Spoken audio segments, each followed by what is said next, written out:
I write fiction, sci-fi thrillers. So if I say killer robots, you probably think something like this.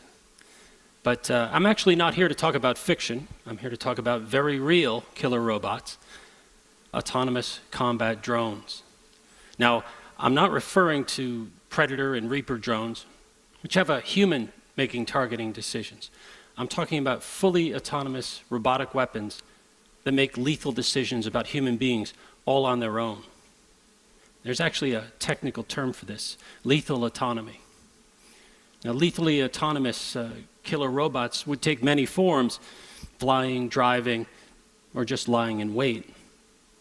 And actually, they're very quickly becoming a reality. These are 2 automatic sniper stations currently deployed in the DMZ between North and South Korea. Both of these machines are capable of automatically identifying a human target and firing on it. The one on the left at a distance of over 1 kilometer. Now, in both cases, there's still a human in the loop to make that lethal firing decision. But it's not a technological requirement. It's a choice. And it's that choice that I want to focus on. Because as we migrate lethal decision-making from humans to software, we risk not only taking the humanity out of war, but also changing our social landscape entirely, far from the battlefield. That's because the way humans resolve conflict shapes our social landscape. And this has always been the case throughout history. For example, these were state-of-the-art weapon systems in 1400 AD. Now, they were both very expensive to build and maintain, but with these, you could dominate the populace. And the distribution of political power in feudal society reflected that. Power was focused at the very top. And what changed? Technological innovation, gunpowder, cannon. And pretty soon, armor and castles were obsolete. And it mattered less who you brought to the battlefield versus how many people you brought to the battlefield. And as armies grew in size, the nation state arose as a political and logistical requirement of defense. And as leaders had to rely on more of their populace, they began to share power. Representative government began to form. So again, the tools we use to resolve conflict shape our social landscape. Autonomous robotic weapons are such a tool, except that by requiring very few people to go to war, they risk re-centralizing power into very few hands, possibly reversing a 5-century trend toward democracy. Now, I think knowing this, we can take decisive steps to preserve our democratic institutions, to do what humans do best, which is adapt. But time is a factor. 70 nations are developing remotely piloted combat drones of their own. And as you'll see, remotely piloted combat drones are the precursors to autonomous robotic weapons. That's because once you've deployed remotely piloted drones, there are 3 powerful factors pushing decision-making away from humans and onto the weapon platform itself. The first of these is the deluge of video that drones produce. For example, in 2004, the US drone fleet produced a grand total of 71 hours of video surveillance for analysis. By 2011, this had gone up to 300,000 hours, outstripping human ability to review it all. But even that number is about to go up drastically. The Pentagon's Gorgon, Stare, and Argus programs will put up to 65 independently operated camera eyes on each drone platform. And this would vastly outstrip human ability to review it. And that means visual intelligence software will need to scan it for items of interest. And that means very soon drones will tell humans what to look at, not the other way around. But there's a second powerful incentive pushing decision-making away from humans and onto machines, and that's electromagnetic jamming, severing the connection between the drone and its operator. Now, we saw an example of this in 2011 when an American RQ-170 Sentinel drone got a bit confused over Iran due to a GPS spoofing attack. But any remotely piloted drone is susceptible to this type of attack.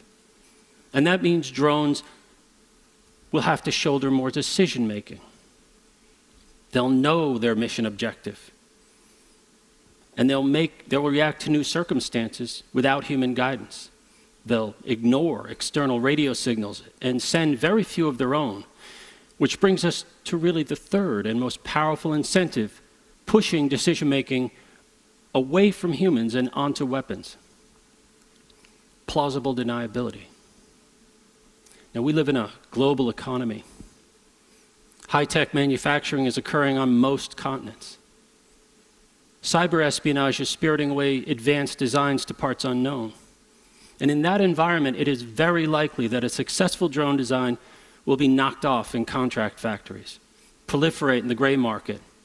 And in that situation, sifting through the wreckage of a suicide drone attack, it will be very difficult to say who sent that weapon. This raises the very real possibility of anonymous war. This could tilt the geopolitical balance on its head, make it very difficult for a nation to turn its firepower against an attacker. And that could shift the balance in the 21st century away from defense and toward offense. It could make military action a viable option, not just for small nations, but criminal organizations, private enterprise, even powerful individuals.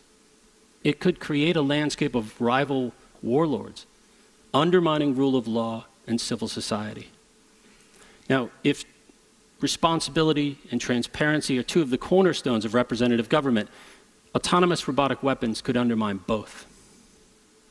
Now, you might be thinking that citizens of high-tech nations would have the advantage in any robotic war, that citizens of those nations would be less vulnerable, particularly against developing nations. But I think the truth is the exact opposite. I think citizens of high-tech societies are more vulnerable to robotic weapons.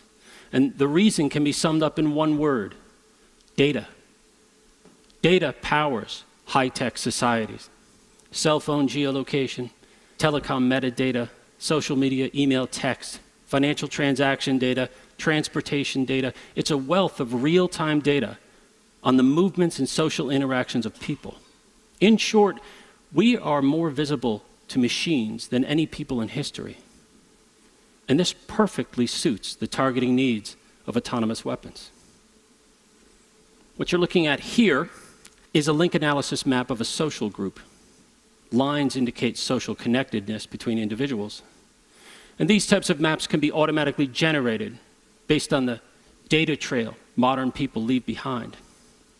Now, it's typically used to market goods and services to targeted demographics, but it's a dual-use technology because targeting is used in another context.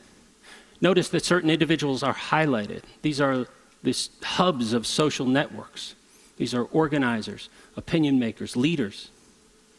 And these people also can be automatically identified from their communication patterns. Now, if you're a marketer, you might then target them with product samples, try to spread your brand through their social group. But if you're a repressive government searching for political enemies, you might instead remove them, eliminate them, disrupt their social group.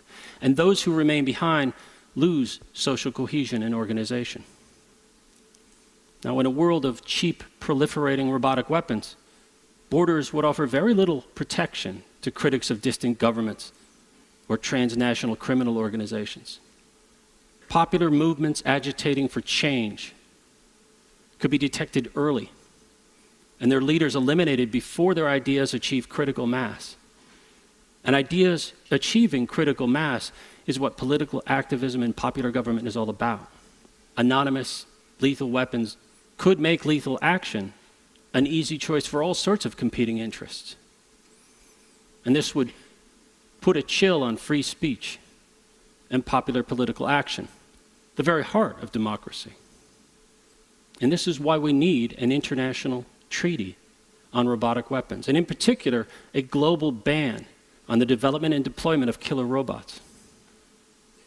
Now, we already have international treaties on nuclear and biological weapons. And while imperfect, these have largely worked. But robotic weapons might be every bit as dangerous because they will almost certainly be used. And they would also be corrosive to our democratic institutions. Now, in November 2012, the US Department of Defense issued a directive requiring a human being be present in all lethal decisions. This temporarily, effectively banned autonomous weapons in the US military. But that directive needs to be made permanent. And it could set the stage for global action. Because we need an international legal framework for robotic weapons. And we need it now, before there's a devastating attack or a terrorist incident that causes nations of the world to rush to adopt these weapons, before thinking through the consequences. Autonomous robotic weapons concentrate too much power in too few hands, and they would imperil democracy itself. Now, don't get me wrong, I think there are tons of great uses for unarmed civilian drones. Environmental monitoring, search and rescue, logistics. If we have an international treaty on robotic weapons, how do we gain the benefits of autonomous drones and vehicles while still protecting ourselves against illegal robotic weapons? I think the secret will be transparency. No robot should have an expectation of privacy in a public place.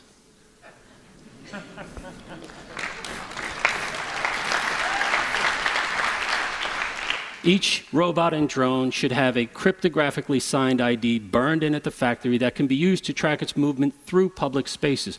We have license plates on cars, tail numbers on aircraft. This is no different. And every citizen should be able to download an app that shows the population of drones and autonomous vehicles moving through public spaces around them, both right now and historically. And civic leaders should deploy sensors and civic drones to detect rogue drones. And instead of sending killer drones of our own up to shoot them down, they should notify humans to their presence. And in certain very high security areas, perhaps civic drones would snare them and drag them off to a bomb disposal facility. But notice, this is more an immune system than a weapons system. It would allow us to avail ourselves of the use of autonomous vehicles and drones while still preserving our open civil society. And we must ban the deployment and development of killer robots. Let's not succumb to the temptation to automate war. Autocratic governments and criminal organizations undoubtedly will, but let's not join them. Autonomous robotic weapons would concentrate too much power in too few unseen hands, and that would be corrosive to representative government. Let's make sure, for democracies at least, killer robots remain fiction. Thank you.